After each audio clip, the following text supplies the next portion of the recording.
রাত্রির শেষ প্রহর ব্রাহ্ম মুহূর্ত। এই সময়কে অজর্মা বলে। এই সময় সকল দেব দেবী মর্তে ঘুরিয়া বেড়ায়।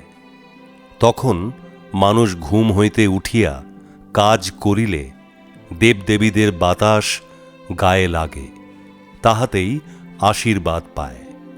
সূর্য উদয়ের পরে ঘুম থেকে উঠিলে যে সূর্যের তাপ গায়ে লাগে, তাহাতে ভূত প্রেতে দেহ মন আশ্রয় করে।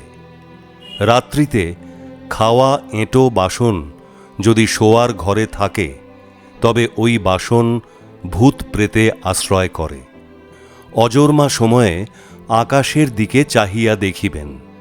প্রথম সাদা রং থাকে, পরে নীল রং এবং সূর্য উঠিতে আরম্ভ করিলে লাল রং হয়। আমরা যখন দেখি সূর্য উঠিয়াছে, সূর্য তাহার অনেক আগেই আকাশে উদয় হয়। ঠাকুর আরও বলিয়াছেন, শীতের সময় ব্রাহ্ম মুহূর্ত হইল রাত্রি 4টে থেকে ভোর 5টা, এবং গরমের সময় রাত্রি 3টে হইতে ভোর 4টে।